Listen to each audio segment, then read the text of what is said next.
Qu'est-ce que l'on attend de la maintenance autonome telle que la préconise la maintenance productive totale, TPM? Eh bien, dans un premier temps, c'est que les opérateurs, les opératrices s'approprient les équipements dont ils ont la charge, les machines, les utilisent correctement et en quelque sorte en deviennent propriétaires entre guillemets.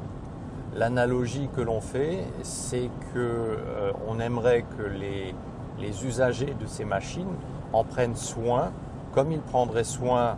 de leurs propres biens. Par exemple, leur voiture, eh bien, ils l'utilisent avec raison. Ils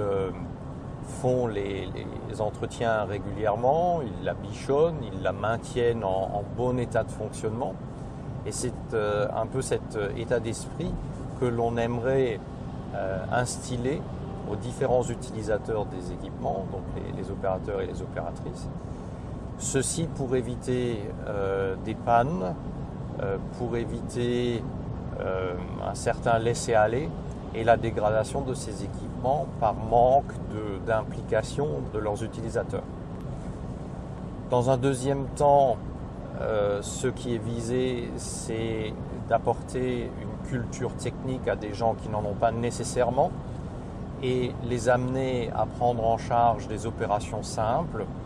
Ceci d'une part pour les rapprocher encore plus de cette prise de possession de leur équipement, mais aussi pour qu'ils comprennent à minima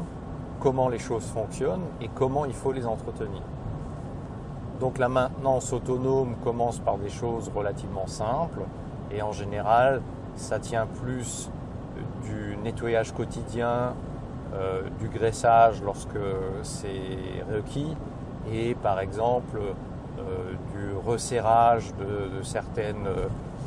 fixations ou la vérification de certains organes. Il y a un autre bénéfice qui est attendu de cette transmission de ces actes de maintenance élémentaire vers les personnels de production, hormis les amener à prendre mieux soin des équipements, c'est aussi de décharger les agents de maintenance qui généralement ont une qualification technique supérieure et pour lesquels on aurait un meilleur emploi,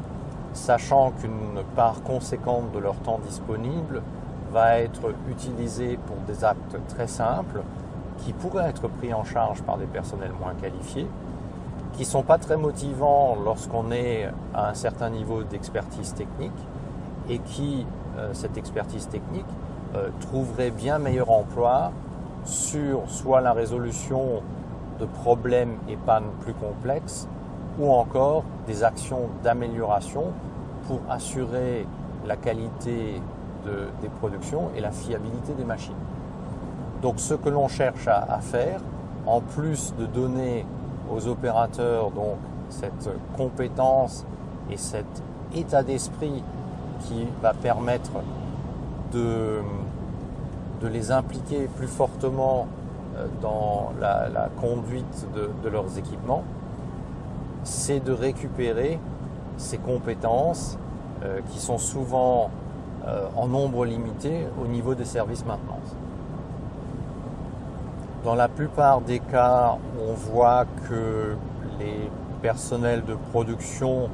lorsqu'on leur explique bien la finalité de ce que l'on veut faire, le but que l'on veut atteindre, et que l'on explique bien que c'est un enrichissement de tâches, généralement, c'est quelque chose qui est accepté. Donc la maintenance autonome est acceptée par les opérateurs. Il y a également des précautions à prendre au niveau des personnels de maintenance qui peuvent se sentir dessaisis d'une partie de leur travail. Et là encore, il faut leur expliquer qu'on veut remettre les experts qu'ils sont au bon niveau d'emploi de leur expertise. Et en général, c'est suffisamment flatteur pour eux et ils comprennent bien qu'ils peuvent se défaire d'un certain nombre de choses qui ne sont pas forcément les plus attractives. Et ils devraient également, par ce transfert, arriver à avoir de meilleures relations avec leurs collègues de la production et d'avoir en production des gens qui sont aussi capables de leur donner des indications lorsqu'il y a des pannes, des dysfonctionnements. Parce que cette culture technique qui est transmise au personnel de production va les rendre plus attentifs au fonctionnement de la machine ou aux symptômes de dysfonctionnement. Lorsque ça commence à ne plus tourner comme d'habitude, ils vont avoir une sensibilité probablement nouvelle et une compréhension au moins élémentaire de qu'est-ce qui peut arriver. Et donc, ils vont également pouvoir alerter beaucoup plus vite, beaucoup plus tôt, des problèmes qui surviennent avant que la panne soit réellement installée. Donc là encore, c'est un bénéfice en termes de réactivité et globalement de maintien de l'outil de production. Par le passé, j'ai pu voir des beaux succès en amenant des personnels de production qui n'avaient aucune qualification technique à l'origine, à les amener à force de formation et par leur propre intérêt qu'ils ont démontré, leur investissement personnel,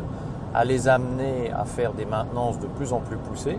Donc on a quitté le domaine purement du nettoyage, graissage, de l'entretien quotidien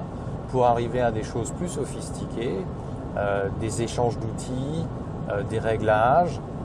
des entretiens qui sont de niveau 2 éventuellement,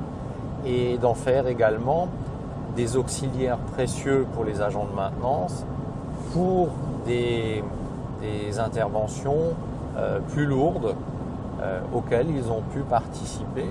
en apportant une réelle valeur, en déchargeant les agents de maintenance d'un certain nombre de tâches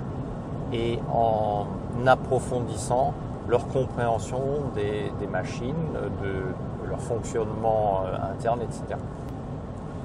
La maintenance autonome, pour l'installer, il y a un certain nombre de conditions nécessaires et parmi celles qui sont absolument indispensables, c'est bien entendu de la part du management d'octroyer les moyens et le temps nécessaire à ces différentes opérations. À partir du moment où la production va reprendre le pas sous prétexte de retard, par exemple, des retards qu'il faut rattraper, eh bien on ne va plus faire les opérations de maintenance élémentaire. À partir de là, on admet des déviances qui sont malsaines, parce que ça veut dire qu'à terme, tout ce que l'on veut faire en matière de maintenance va être remis en question. À l'inverse, lorsque l'on octroie le temps et les moyens et que les personnels font correctement ces opérations de maintenance élémentaire, on va pouvoir en avoir un bénéfice en termes de fiabilité de machine, en termes de durée plus longue de fonctionnement sans problème et souvent également en termes de qualité directe puisqu'il y a moins de production de défauts dus à des causes un peu absurdes qui seraient liées à des manques d'entretien, à des salissures et autres. Alors quand bien même j'estime que la maintenance productive totale a été en perte de vitesse et pour partie et même inconnue dans des entreprises, la maintenance autonome, très rapidement, lorsqu'on explique en quoi ça consiste et quels en sont les bénéfices, très rapidement, les différentes parties prenantes vont comprendre l'intérêt de la démarche, vont comprendre l'intérêt de libérer un petit peu de temps pour faire ce transfert de la maintenance vers les opérateurs de production. La production elle-même s'y retrouve d'abord par des performances améliorées des équipements, mais aussi parce que les compétences expertes de la maintenance vont pouvoir être d'autant plus disponibles pour des interventions plus lourdes et des améliorations que ces ressources expertes auront été libérées de choses simples qui auront été prises en charge par la production.